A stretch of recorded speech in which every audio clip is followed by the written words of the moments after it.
The trouble began, as such things often did in St. Mary Mead, with something entirely harmless, a fete.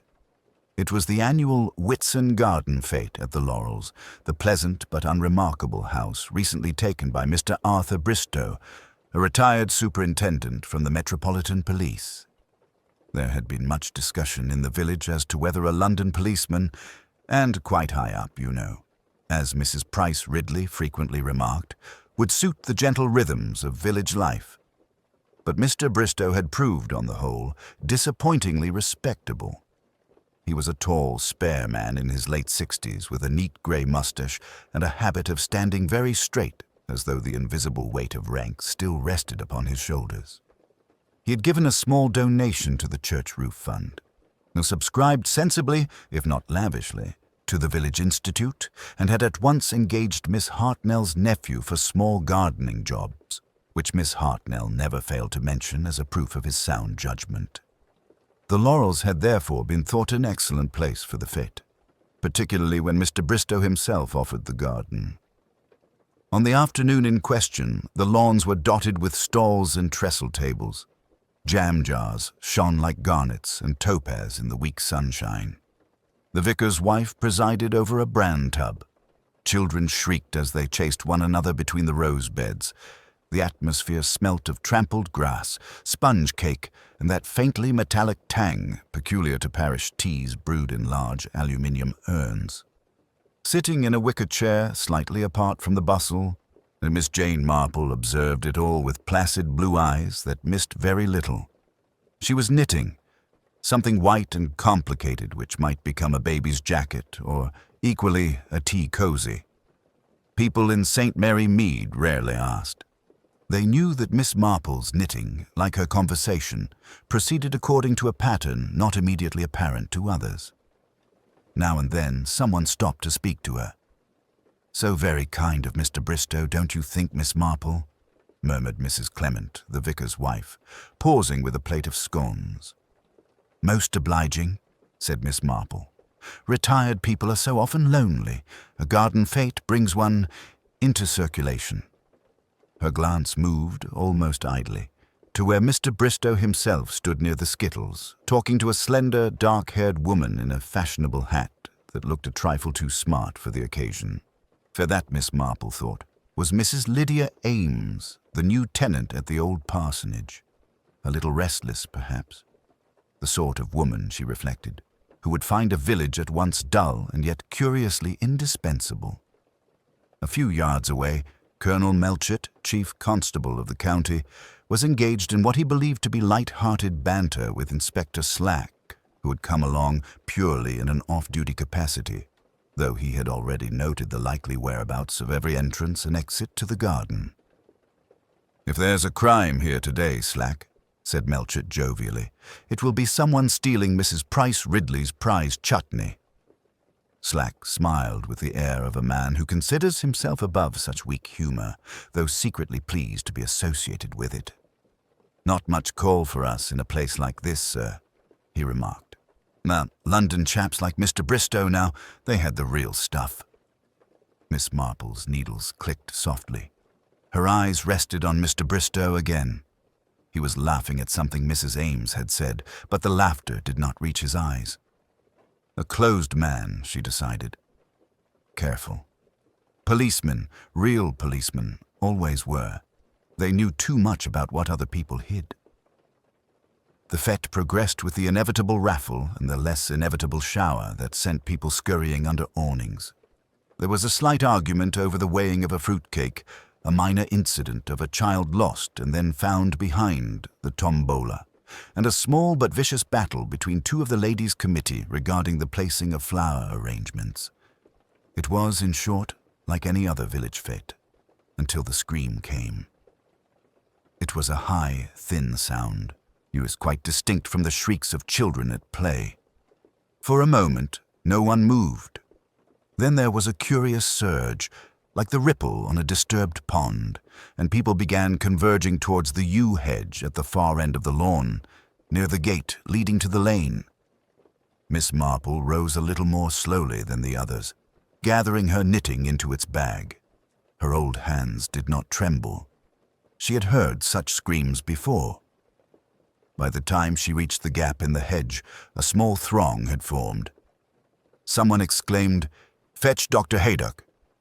Another cried for water, as though water had ever been of the slightest practical use in such moments. On the ground, half in and half out of the little side gate, lay Mr. Arthur Bristow, superintendent, retired. He was very still, and there was a great deal of blood. For a moment, after Doctor Haydock's exclamation, there was the kind of stunned silence that descends upon a congregation when the organ stops unexpectedly. The guests stood oddly frozen, teacups halfway to lips, mouths slightly open. Then, as if some invisible string had been cut, sound returned in a rush. Gasps, exclamations, the nervous, fluttering questions of people who badly wished to be informed and yet almost more badly wished not to know. Mrs. Bantry, white about the lips, clutched Miss Marple's arm. "Jane, do you think, could it be his heart? After all, he was an elderly man." Dr. Haydock, overhearing as he reappeared in the doorway, shook his head with brusque finality. "No, his heart didn't do this.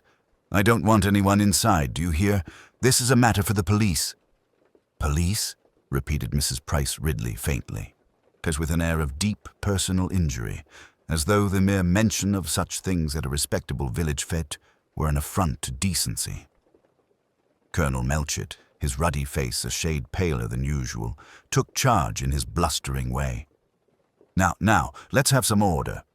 Annie," this to a hovering maid, "show the ladies into the drawing-room and get them some tea. No sense in everyone milling about underfoot. Clement, you'd better telephone. You've still the only reliable line. Blast it." The vicar nodded and slipped away without fuss. It did not occur to anyone that Miss Marple moved neither towards the drawing-room nor towards the gate. Instead, she adjusted her hat, which had not in fact shifted, and came quietly to stand at the edge of the open French doors, where she could just see past Dr. Haydock's shoulder. And the study presented a curious picture. The chaotic disorder jarred against the memory of the room as it had been that very morning. Miss Marple had been among those to admire the neat ranks of leather-bound volumes, the carefully arranged case of police memorabilia, the tidy desk with its inkwell and sharp pencils in a silver pot. Now the drawers gaped open like pulled teeth. A chair lay overturned, and the rug had been rucked up near the desk as though from a hurried or struggling foot. Mr. Harbottle's body, in its grey suit, leaned forward over the blotter, cheek resting upon one outstretched arm. His head was turned slightly to one side, and there was an unnatural stillness about him that spoke more eloquently than any medical pronouncement. Miss Marple's gaze went not to the dead man, but to a curious detail on the carpet just beyond his dangling hand, a sprinkling of what looked like dark grains, almost like spent match heads or coarse black sand, scattered in an oddly defined crescent.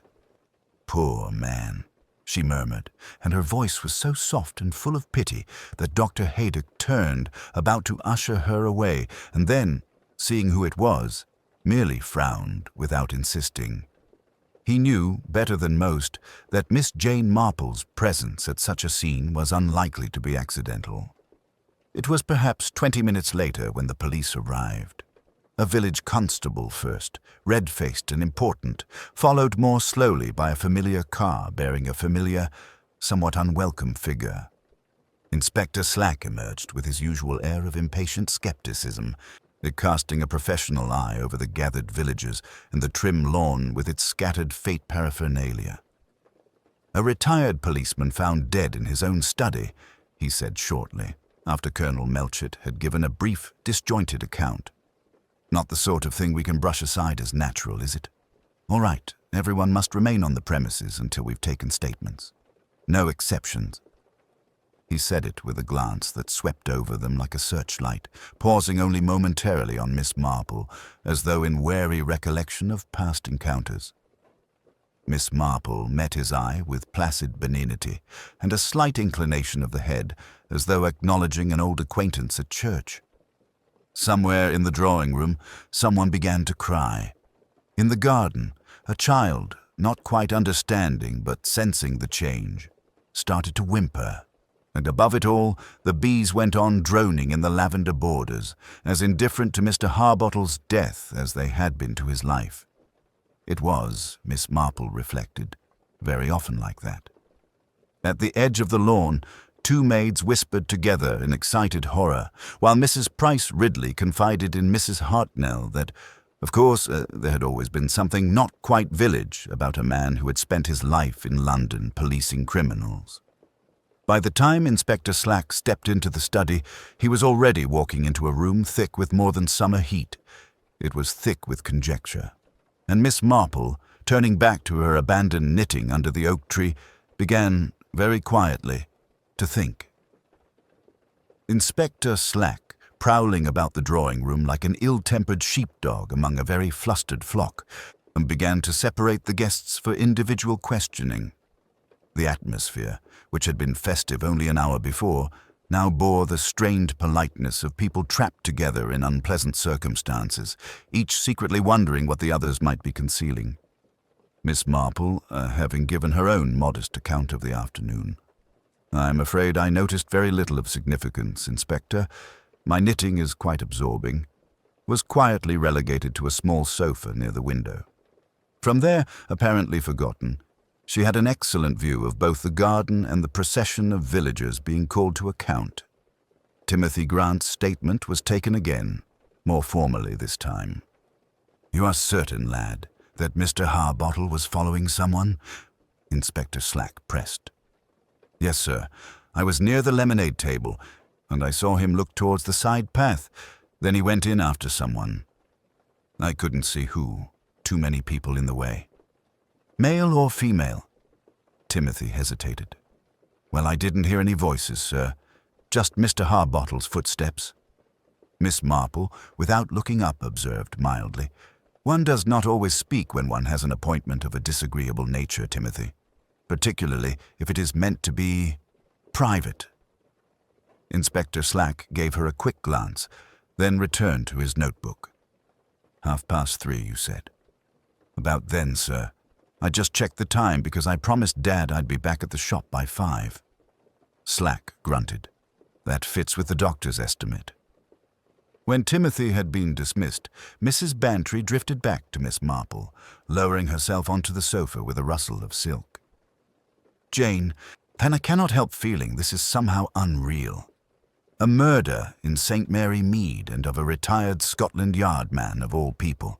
What on earth could anyone want from him?" Miss Marple's thoughtful gaze rested on the French doors, now guarded by a constable. "Retired policemen," she said gently, "often possess knowledge which some might find uncomfortable. There are old cases, old enemies. And then, too, there is the past life that one acquires in the course of such a career. People do not always appreciate being reminded of their younger follies." Her eyes moved to the lawn, where the remains of the fete lay oddly abandoned. Upturned chairs, a half-empty teapot, a child's hoop forgotten beside the croquet set. Near the edge of the path, just visible from where she sat, a single pink rose lay on the gravel, its stem broken cleanly in two. She remembered seeing that rose earlier, pinned to the lapel of Mr. Harbottle's jacket when he had greeted his guests. Now it lay discarded, some yards from the house. At that moment, Inspector Slack addressed the room at large. "Did anyone go into the house between 3 o'clock and when the body was discovered? Think carefully." There were the usual murmurs, the confused attempts at recollection. Mrs. Hartnell thought she had seen Mrs. Price Ridley emerge from the cloakroom. Mrs. Price Ridley indignantly refuted any suggestion that she had gone near the study. Young Lettice, after some hesitation, admitted to having used the upstairs lavatory. Each explanation seemed plausible enough, and none, to Slack's evident frustration, placed anyone directly in the study. Miss Marple frowned slightly, and her fingers resuming their steady movement. The broken rose suggested a brief but perhaps significant struggle, or at least a hurried, unceremonious removal of something that had been, only an hour ago, worn with care. That it lay outside rather than within the study seemed to her particularly interesting. If Mr. Harbottle had entered the house following someone, and if he had been wearing the rose, then at what moment had it been torn away, and by whom? It was a small matter, quite trivial. Yet Miss Marple had long ago learned that in human affairs it was often the smallest things that proved most revealing. The guests were finally permitted to leave as twilight settled over Rosemary Cottage, though with the clear understanding that they remained, in Inspector Slack's words, and were available for further questioning at any time. They drifted away in small clusters, their usual farewells replaced by subdued murmurs and backward glances toward the darkened study window. Rumor, Miss Marple reflected, would travel faster than any police motor car. Miss Marple herself did not go straight home. Instead, she allowed Mrs. Bantry to escort her along the lane, their steps slow upon the uneven pavement. The air held that cool dampness peculiar to English evenings, and the hedgerows seemed closer, more watchful than usual. "It will be all over the county by morning," Mrs. Bantry said with grim satisfaction. "A murder at the village fete, and a retired policeman of all people. There is something almost indecent about it, like a clergyman struck down in his own pulpit." Miss Marple adjusted her shawl. "One might say that policemen, like clergymen, are sometimes more vulnerable than they appear. They know rather a lot about other people's sins." Dolly glanced sideways. "You think it's to do with his police work, then? That man from London, Thornton, perhaps an old enemy." "That is certainly one possibility," Miss Marple replied mildly, "though I was particularly struck by something Mr. Harbottle's nephew said, that his uncle told him he had an appointment that would change everything. It suggests the matter was quite recent." At the corner where their paths diverged, they parted with a promise to compare impressions on the morrow. Miss Marple walked the remaining distance to her neat little house with the unhurried tread of one who had spent a lifetime walking village lanes and thinking about other people's business. The murder of a retired policeman, she reflected, was an unusual event, but not, at its heart, an incomprehensible one. Policemen, like village spinsters, collected observations. Sometimes those observations were dangerous. The following morning dawned with deceptive brightness. Already, by the time Miss Marple had finished her modest breakfast and attended to her morning correspondence, the village was buzzing like a disturbed beehive. At the post office, where she stopped ostensibly for stamps, Mrs. Hartnell and Mrs. Price Ridley were engaged in vigorous discussion, their lowered voices serving only to render their remarks more piercing. "As I tell you, it's the nephew," Mrs. Price Ridley insisted. "These wastrels always come to a bad end. If the poor man refused to support him, well, desperation, my dear, desperation." "But Dr. Haydock said death was instantaneous," Mrs. Hartnell objected. "Hardly the sort of thing a foolish young man would manage in a heated moment. It feels too deliberate." Miss Marple accepted her change with a polite word, filing away Mrs. Hartnell's observation. Deliberate. That was exactly the impression the scene had given her. Not a crime of passion, but of purpose. On her way back, she took a slight detour, one that brought her conveniently past Rosemary Cottage. A uniformed constable stood at the gate, but he knew Miss Marple and did not object when she paused to inquire after Inspector Slack. "He's inside, ma'am. They're going through the victim's papers." "Quite proper," Miss Marple murmured. "One so often finds that papers speak more clearly than people do, don't you think?" She did not press to be admitted, for she knew well that information often came more freely second-hand. And indeed, later that afternoon, when Dr. Haydock stopped by under the pretext of checking her blood pressure, she had the opportunity to hear a more detailed account. "They've found very little of interest," he reported, while winding the cuff around her thin arm. "No will, oddly enough, at least not in the obvious places. But there are notes on old cases, letters from former colleagues, and rather a lot of correspondence regarding one particular matter from about 10 years ago. Something about a corruption investigation." "Corruption," Miss Marple repeated softly. "Ah, such a vague word, isn't it?" It can cover so many little failings, like those damp spots that appear on a ceiling. One never quite knows how far the water has spread. Haydock chuckled. You're thinking it's all connected, I suppose. I think, said Miss Marple, that Mr. Harbottle may have brought certain habits of his profession into his retirement. Habits of keeping records, of revisiting old puzzles. And I think someone may have found that inconvenient. She did not mention, even to the doctor, the broken rose she had insisted upon retrieving. In her sitting room, on a small dish by the window, lay the blossom, its petals beginning to curl at the edges. A silly sentiment, some might have thought.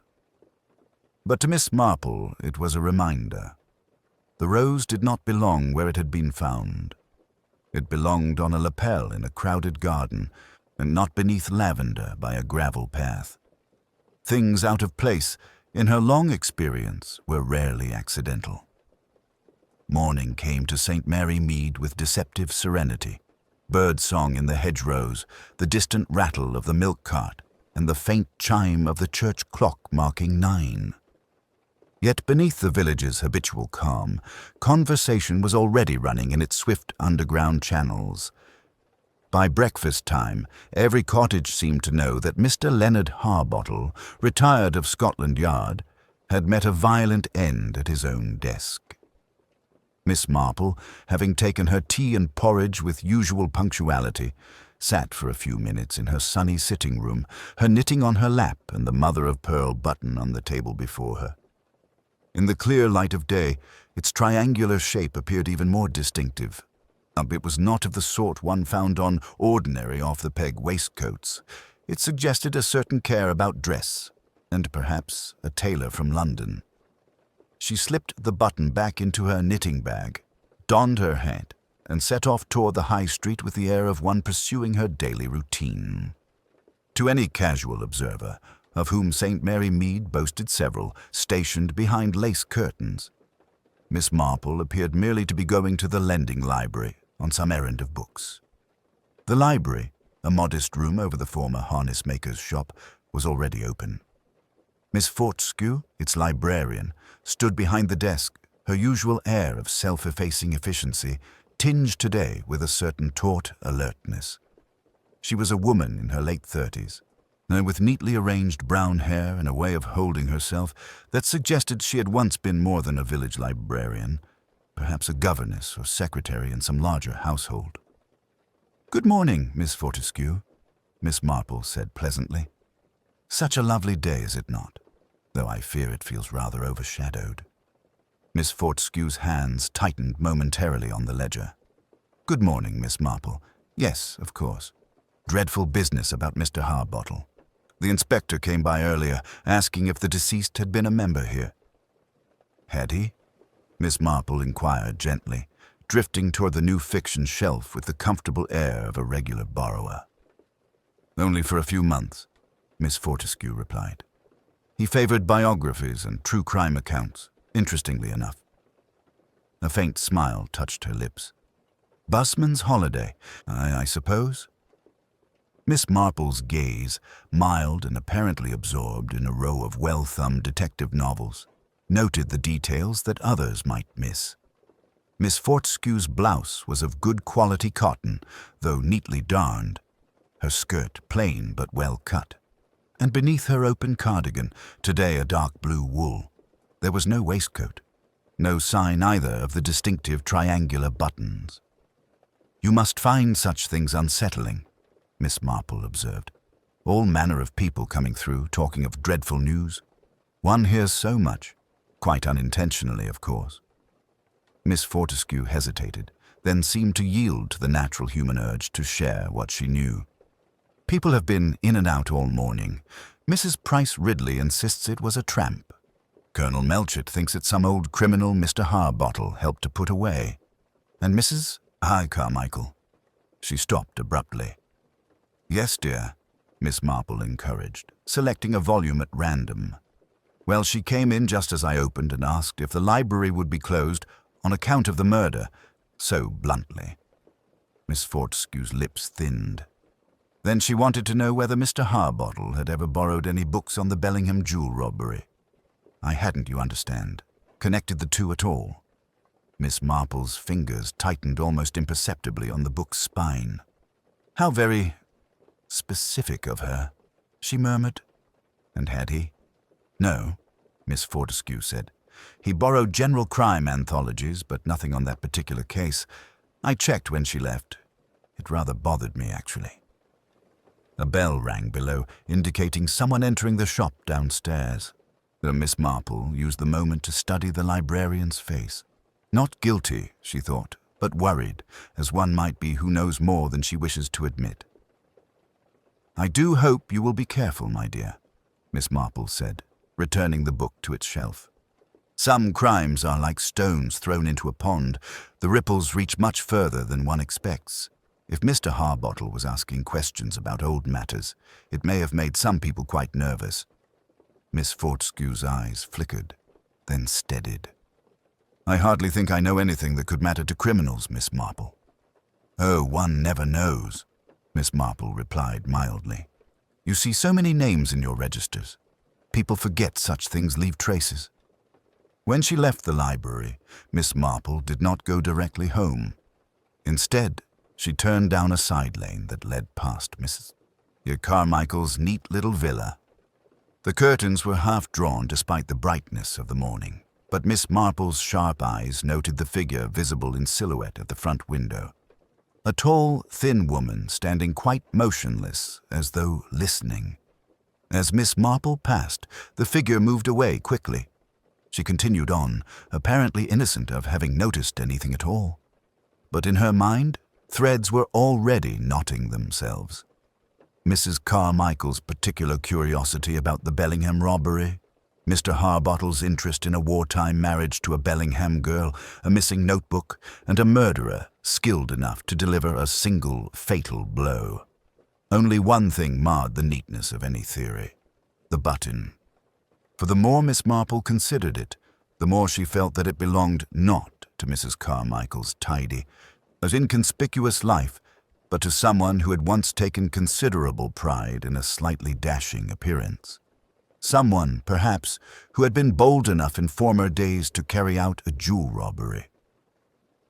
Miss Marple did not go directly home from the library. Instead, she took the longer way round by the high street, her steps unhurried, her expression that of an elderly lady enjoying the morning air. Inside, however, her thoughts moved with quick precision, sorting and arranging the recent revelations.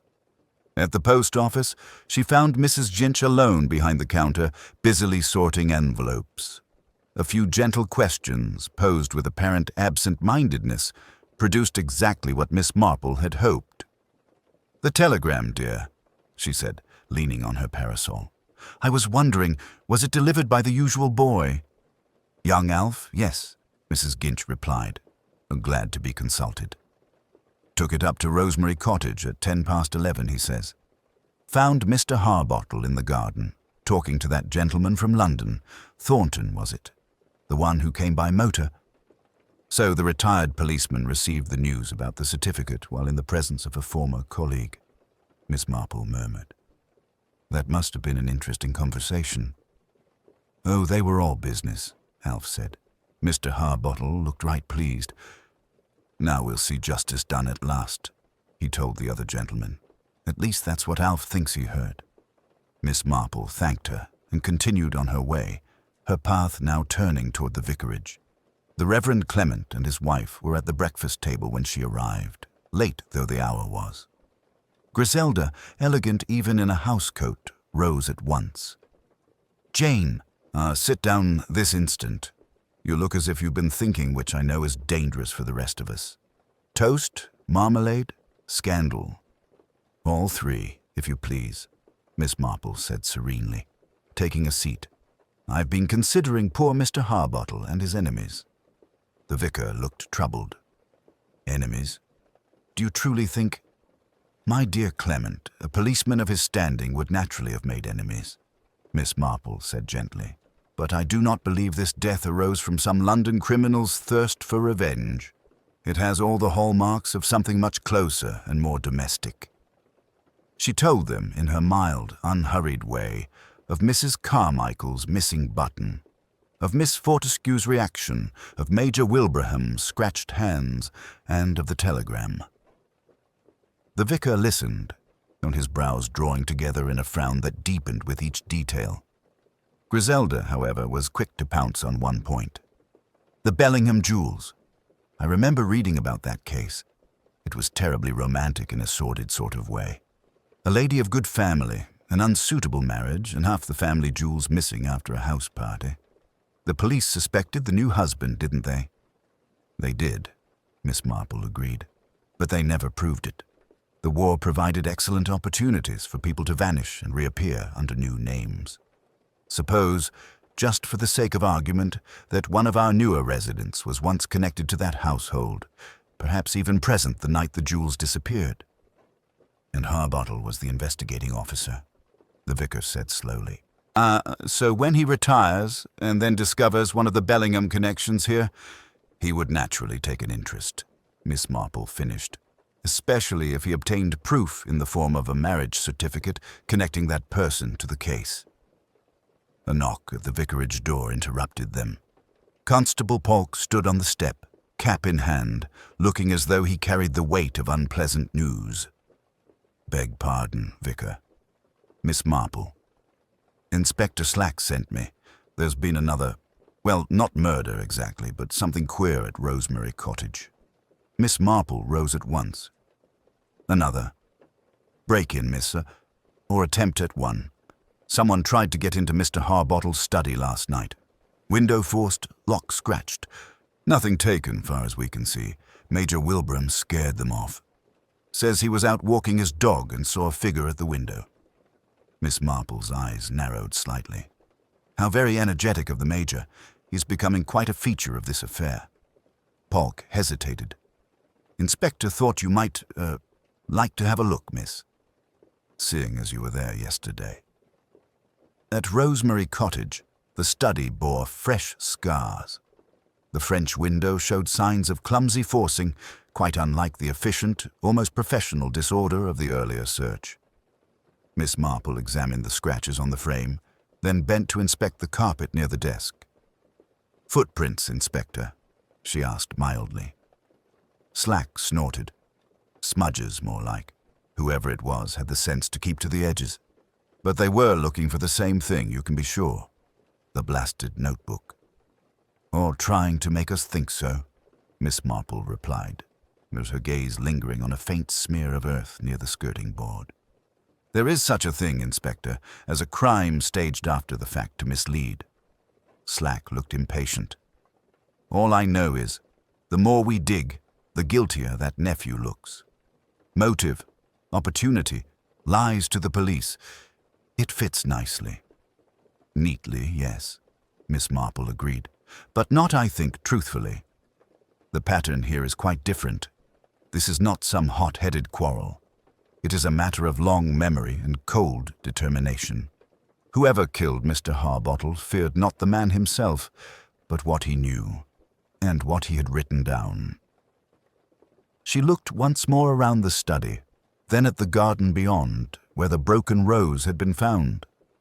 A retired policeman had come very close to unmasking someone who had thought themselves safe, and that someone was now frightened enough to break into a dead man's house in search of a missing book.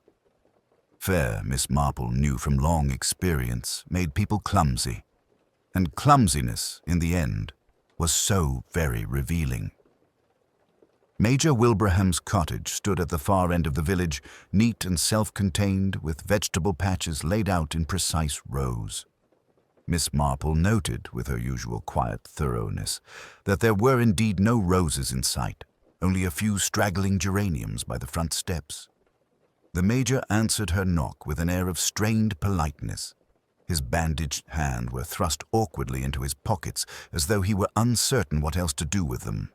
Miss Marple, this is an unexpected honor.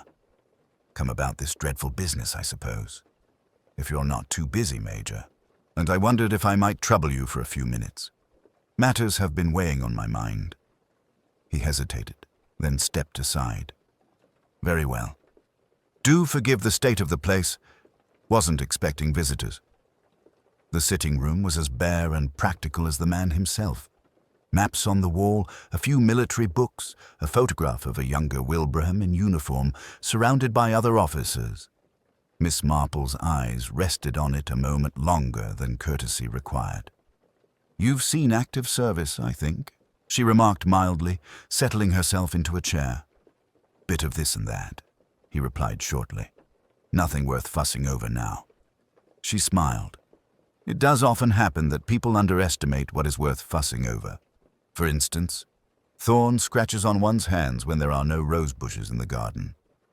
His jaw tightened. The inspector asked about that. "I've explained." "Yes. You spoke of roses." Miss Marple folded her hands over her knitting bag. "But I do happen to know that the hedges back of Rosemary Cottage are thick and rather unfriendly. One might earn such scratches climbing through them, perhaps, to see who was moving about after the police and the guests had gone." For a moment she thought he would bluster. Instead, he sagged slightly into the opposite chair.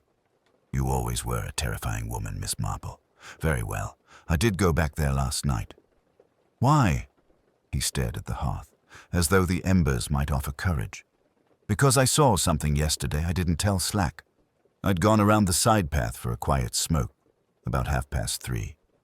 I saw Harbottle through the French doors with a woman, well-dressed, grey silk, a hat with a veil. Couldn't see her face clearly. They weren't arguing exactly, but the atmosphere was charged." "Did you see her leave?" "That's just it. I went round the back to avoid being spotted. By the time I came back toward the lawn, Harbottle was out among the guests, pocketing that blasted notebook of his.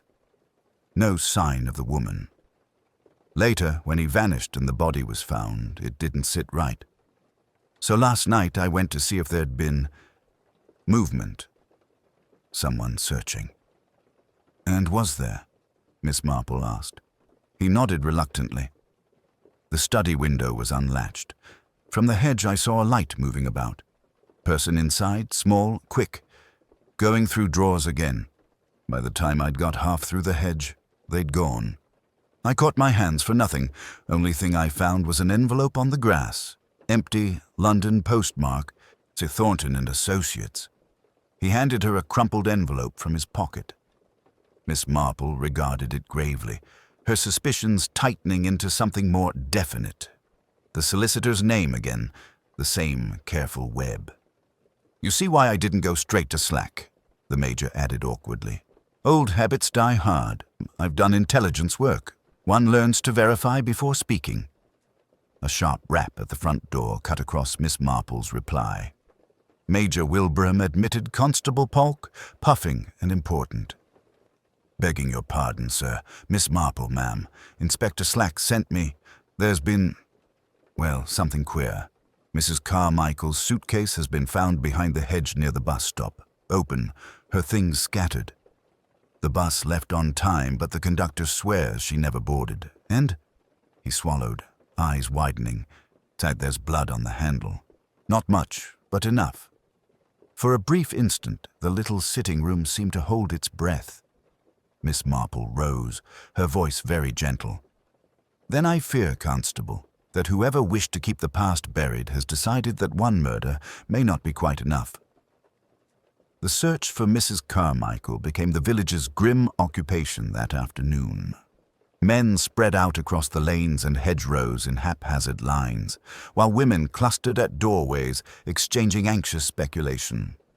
Miss Marple, however, walked with measured purpose toward the bus stop hedge where the suitcase had been found, her mind assembling possibilities with the calm precision of a seasoned tactician. The hedge itself bore clear signs of struggle, broken twigs, scuffed earth, and here and there the faintest trace of blood on a thorn. Miss Marple crouched with some difficulty, her gloved fingers brushing the disturbed soil. The marks suggested someone had been pulled backward rather than attempting to force their way through of their own accord. Near the base of the hedge, partially concealed by leaves, she found something else. A small scrap of grey silk, torn cleanly along one edge. She was still examining the fragment when a shout went up from the adjacent field. Over here, we've found someone."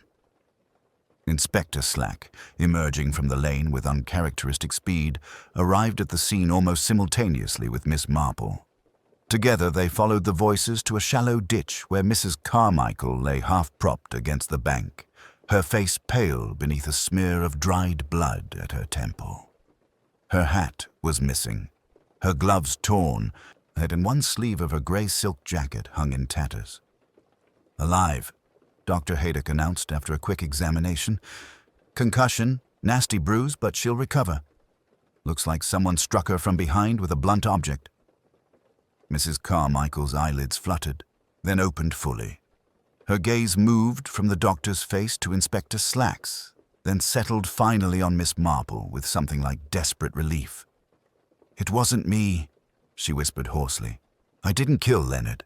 I was going to the police to tell them everything, but he found me first." "Who found you, Mrs. Carmichael?" Slack demanded, kneeling beside her.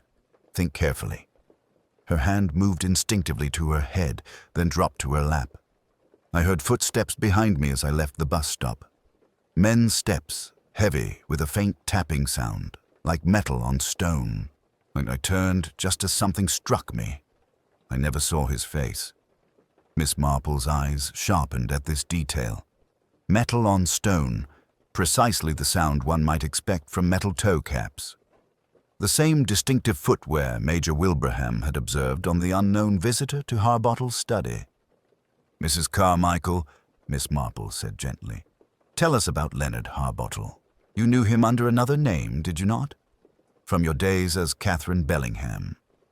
A shudder passed visibly through the woman's body. "He recognized me the moment he saw me at the grocer's last month. I tried to deny it, of course, but he remembered my voice. Said he'd always known something was wrong with my statement in the Bellingham case. He'd spent years wondering who had betrayed him, who had profited while he retired in disgrace for failing to recover the jewels." Inspector Slack looked startled. "Disgrace? I thought Harbottle retired honorably from Scotland Yard." "He did," Miss Marple murmured, her needles momentarily still, but the Bellingham affair was considered a blot on his otherwise distinguished record. The jewels were never fully recovered, and there were rumors of corruption within the investigation. Mrs. Carmichael nodded weakly. "He believed someone inside the yard had tipped off the thieves. He told me he'd finally found proof. Fingerprints on a hidden compartment in the Bellingham safe that matched those of a man now living under an assumed identity. He said once he had the marriage certificate and the wartime hospital records, he'd be able to prove it."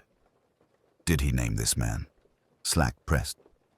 "No, he only referred to him as the Judas in uniform.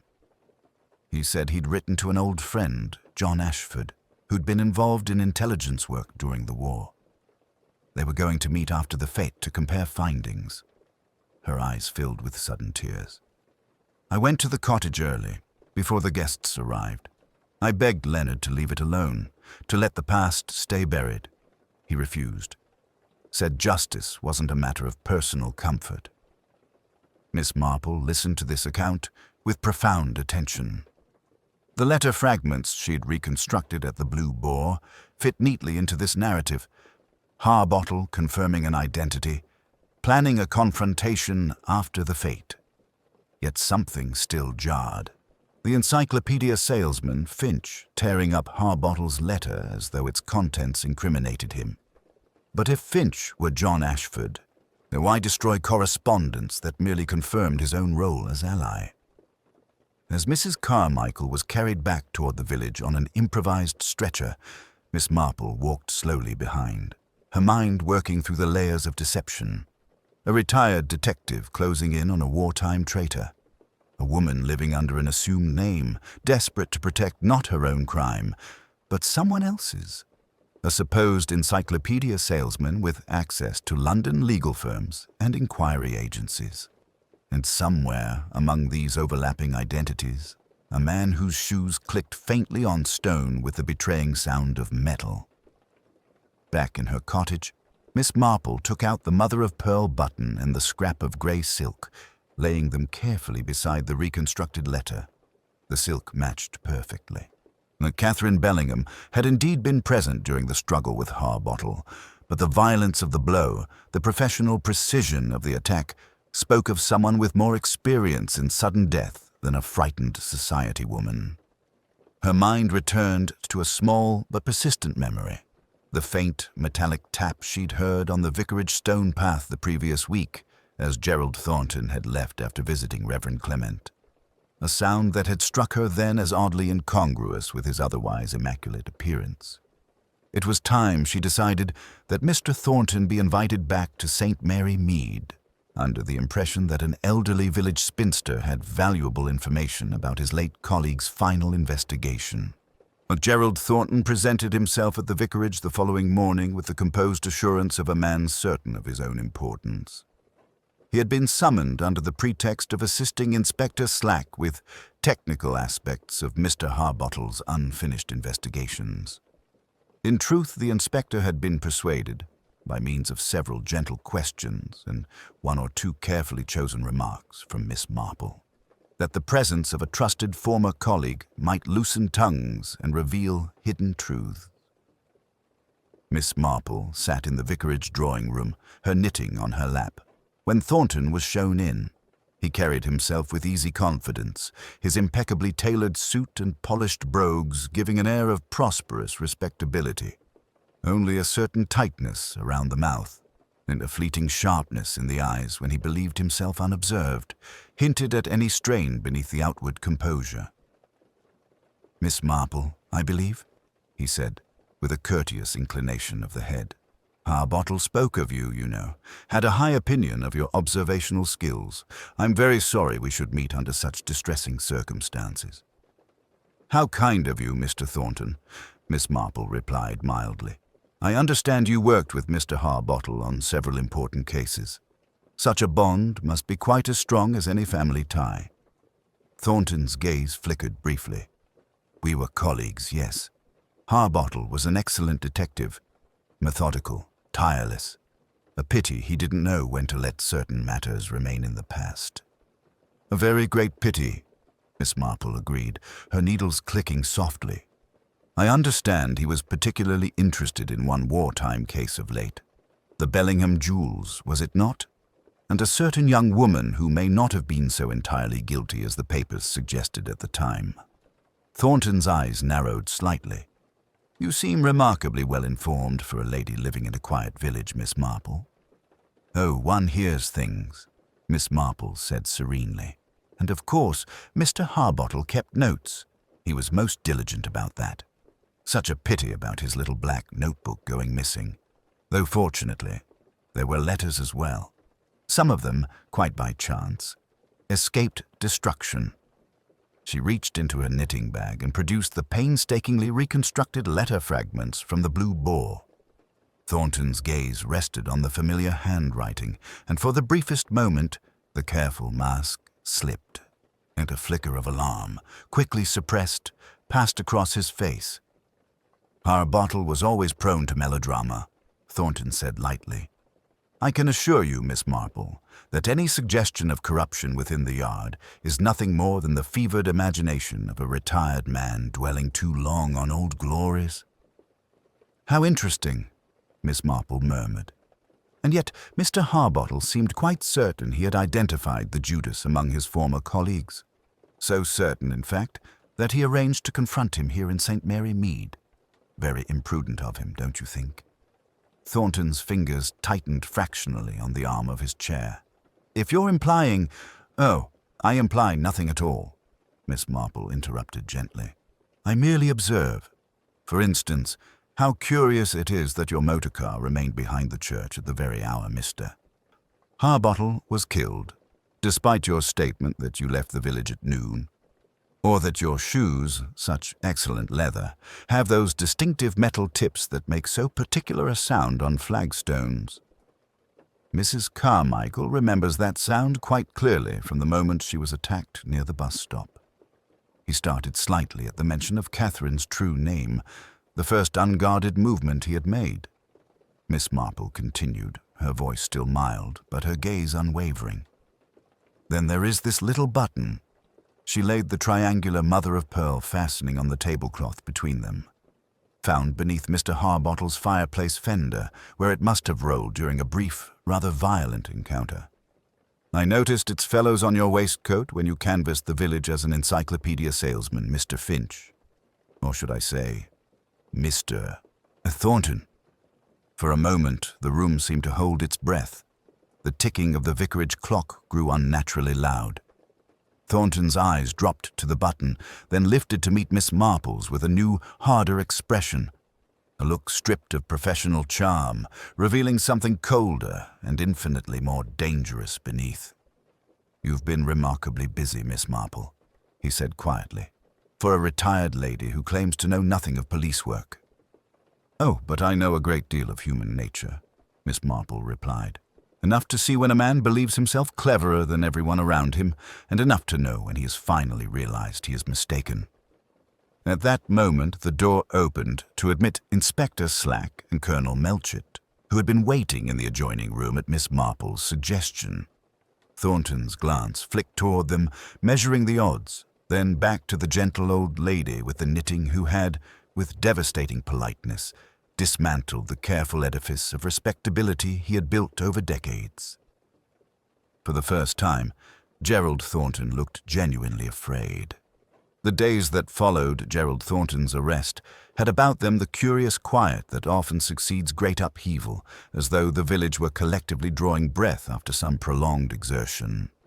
St. Mary Mead resumed its ordinary routines with almost exaggerated determination. Curtains were shaken, steps scrubbed, and gossip resumed its familiar circulation, though now with a new subject at its center. Miss Marple, settled comfortably in her garden with her knitting and a pot of tea, found herself receiving a steady stream of visitors who, as while ostensibly calling to inquire after her health, were unmistakably eager for a more complete explanation of recent events. It was Inspector Slack who provided the formal occasion for such an account, though he would have stoutly denied any similarity between himself and the more curious villagers. He sat stiffly in Miss Marple's little sitting room, notebook at the ready, though his expression suggested reluctant admiration. "I suppose," he said gruffly, "that it would be useful. Purely for the record, you understand, if you were to set out how you arrived at your conclusions." Mrs. Bantry, who had quite coincidentally dropped in with a basket of scones at precisely that moment, settled herself expectantly. Miss Marple poured tea all round, her manner as mild as ever. "It was really very simple," she began. "One merely had to consider the nature of poor Mr. Harbottle. A man of his experience would not be easily taken in by common criminals. If someone had succeeded in killing him, it must have been a person with intimate knowledge of police methods, someone he trusted enough to meet privately." "Thornton," Slack acknowledged. "Former colleague, plausible story, access to the telegram route." "Quite," Miss Marple agreed. The telegram about the certificate was the first important point, sent from Thornton's own office, yet described as coming from an anonymous client. That suggested he was orchestrating both sides of the investigation, feeding Harbottle just enough information to confirm his suspicions, while ensuring that nothing pointed back to himself. Mrs. Bantry leaned forward. "And the button, Jane?" "The button was merely the first physical clue that connected the killer directly to the scene," Miss Marple replied. "Very distinctive fastening seen on Mr. Thornton's waistcoat when he posed as the encyclopedia salesman. Finding its twin near the fireplace in Mr. Harbottle's study suggested that our salesman had made a visit of quite a different nature." Inspector Slack frowned. "We had no record of Thornton being there that afternoon." "Precisely," Miss Marple said gently. "He took great care to obscure his movements, but Major Wilbraham's account of seeing a third person enter the study, combined with Mrs. Carmichael's recollection of those metal-tipped shoes, gave us a very particular image. When Mrs. Bantry mentioned the vicar's comment about Thornton's noisy brogues on the flagstones, the pattern became quite final." Slack cleared his throat. "And Simon Claude? Ah, poor foolish boy. His lies were of an entirely different character, emotional rather than strategic. The alibi Mary provided, at great risk to her position, spoke of young love rather than calculated malice. Besides, the murder itself bore all the hallmarks of professional efficiency.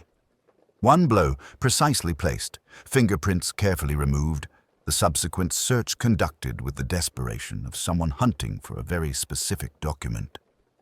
"The notebook," Mrs. Bantry murmured. Yes, Mr. Harbottle's notes about the Bellingham case, the wartime marriage, and the corrupt officer he had never quite managed to expose. Miss Marple's expression grew briefly distant. Thornton believed that by destroying the notebook and eliminating both Harbottle and Catherine Bellingham, he could finally bury the last threats to his carefully arranged new life. But Harbottle had already sent a copy to his solicitor, Slack said. Posted it days before. That is what Thornton failed to anticipate, Miss Marple replied. He understood much about police procedure, but he underestimated the thoroughness of a man who had spent a lifetime ensuring that justice was not thwarted by such simple expedients as tearing up papers. Silence fell for a moment, filled only by the ticking of the clock and the faint sounds of village life beyond the window. Then Mrs. Bantry spoke with uncharacteristic softness. "Do you think Catherine Bellingham will find any peace, Jane, after all these years?" "As much as any of us can, I imagine," Miss Marple said quietly.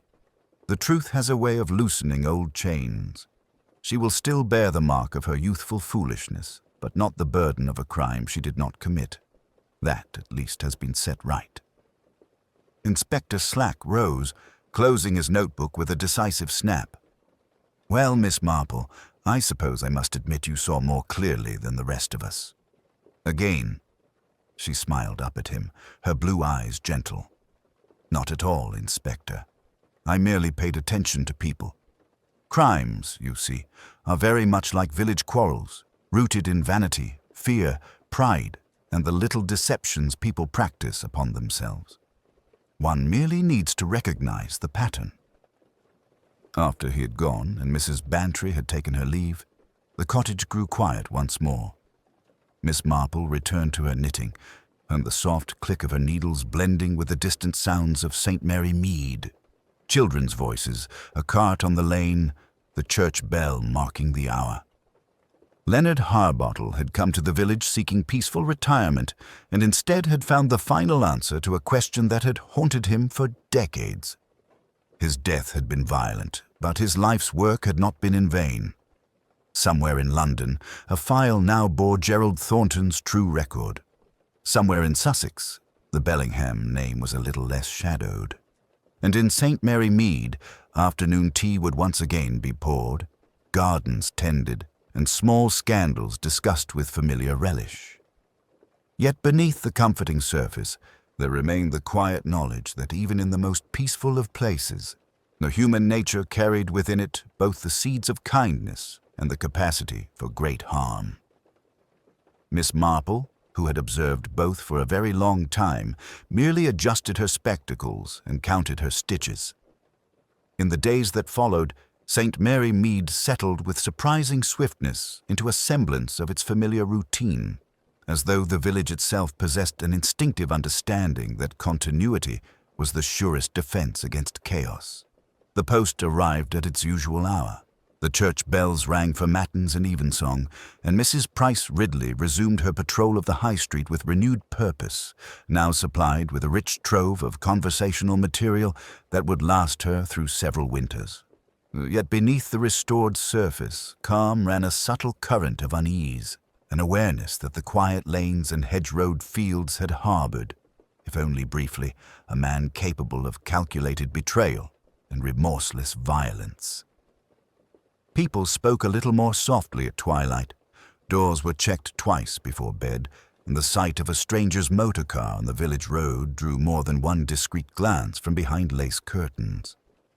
Miss Marple, who had seen such patterns before, moved through these days with her usual serenity, though inwardly she felt a touch of weariness that age and experience combined to bring. She attended to her garden, wrote a long, factual letter to her nephew Raymond, carefully omitting certain psychological nuances she knew he would dismiss as intuition, and accepted with mild amusement.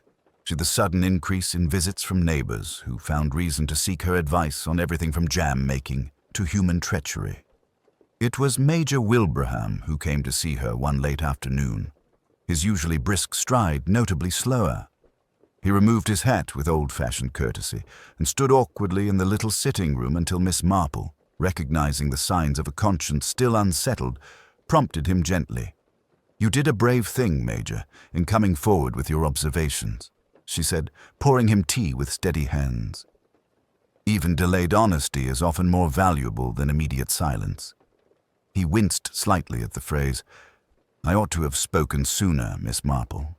When I recognized Catherine, Mrs. Carmichael, as connected with the Bellingham business, I allowed my own wartime memories to cloud my judgment, and I thought perhaps she'd suffered enough.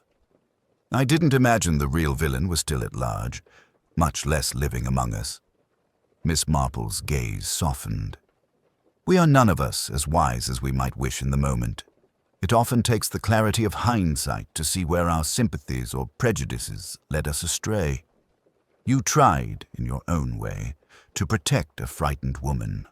That impulse is not ignoble, even if its execution was imperfect." He left with an easier expression, and Miss Marple reflected, not for the first time, that truth in such cases rarely left anyone entirely unscathed. Even the innocent carried scars of fear and self-doubt, while those who had committed only the smaller sins of pride or cowardice were forced to confront aspects of their own character they might have preferred to ignore. A week after Thornton's arrest, a letter arrived from Scotland Yard, an official communication most unusual in its tone of almost grudging respect. They confirmed that the reopened Bellingham case had indeed revealed systematic interference with evidence and records, and that Gerald Thornton, under his original name, which Miss Marple noted with quiet interest, would face not only charges for Leonard Harbottle's murder, but for a series of betrayals stretching back over 2 decades. Enclosed was a separate, more personal note from a senior officer, acknowledging Leonard Harbottle's perseverance and expressing regret that his retirement had been cut short by the very dedication that had made him such an effective detective. Miss Marple read the words twice, then folded the letter carefully and placed it, along with the now innocuous mother-of-pearl button, and in a small box she kept for mementos of cases that had touched her more deeply than others. On a mild Sunday evening, she walked past Rosemary Cottage with Mrs. Bantry. The police tape was gone now. The garden, though a little neglected, still held the memory of that summer fete. The laughter, the music, the clink of teacups that had so abruptly given way to horror. "Do you ever wish," Mrs. Bantry asked quietly, "that you did not see as much as you do, Jane? That human nature might remain comfortably vague instead of so dreadfully clear?" Miss Marple considered the question as they paused by the gate, where roses bloomed unsuspectingly along the fence. "There is ugliness, certainly," she said at last. "Vanity, greed, selfishness, all the little weeds that can grow into something poisonous if not checked. But there is also courage, and loyalty, and unexpected kindness. Even in this sad business, Dolly, we saw young Mary risking her position to tell the truth, Simon accepting blame to protect her, a retired officer trying, albeit clumsily, to shield a frightened woman, and a village coming together to search for someone they had half suspected." She smiled faintly, the lined face gentle in the fading light. "No, I do not think I should wish to see less. One understands the roses better for knowing about the thorns." As they walked back toward the heart of the village, the sounds of ordinary life drifted toward them, the clatter of plates from the Blue Boar, the distant tinkling of a piano from an open window, the murmur of voices exchanging everyday news.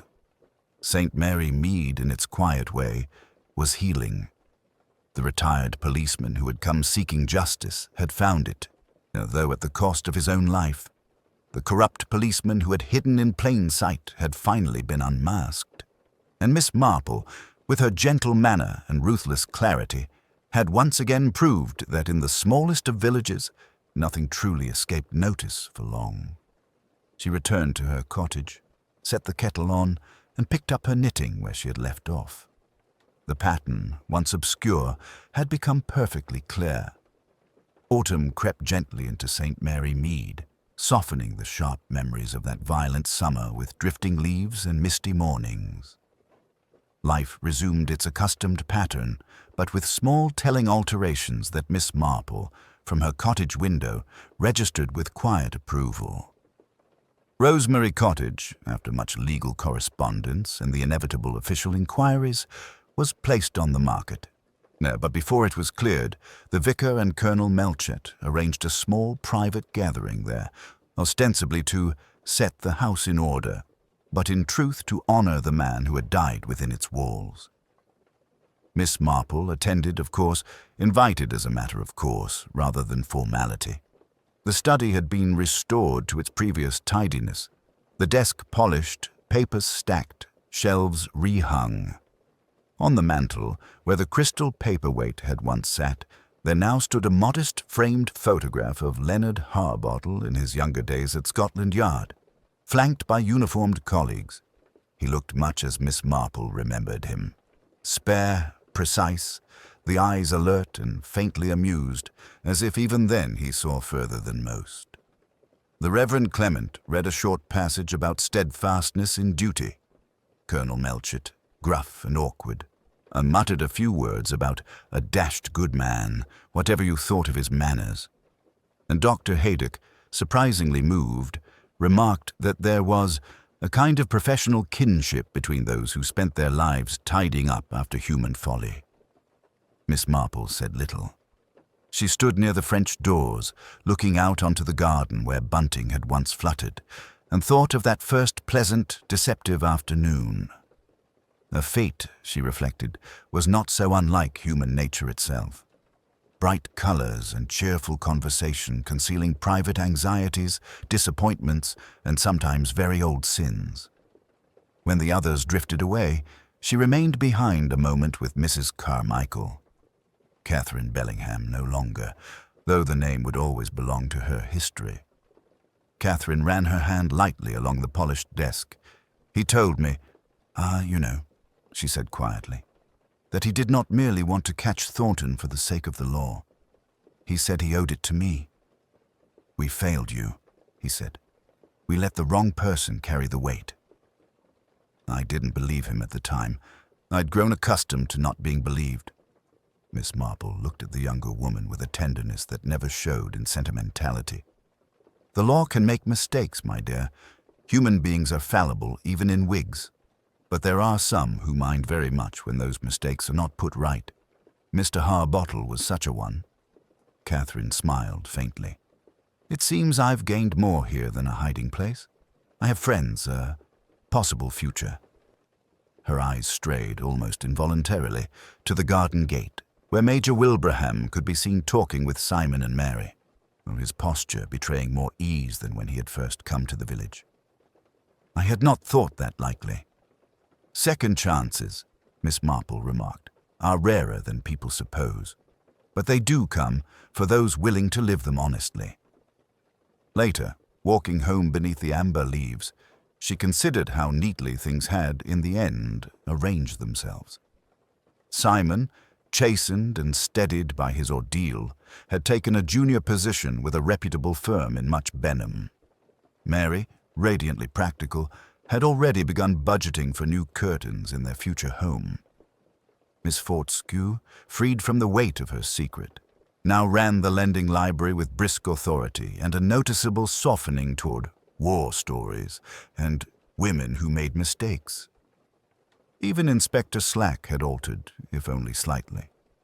He did not admit it, of course, but there was less abruptness in his manner when he called at the cottage now, and once, only once, he referred to Leonard Harbottle as the old fox with unmistakable respect.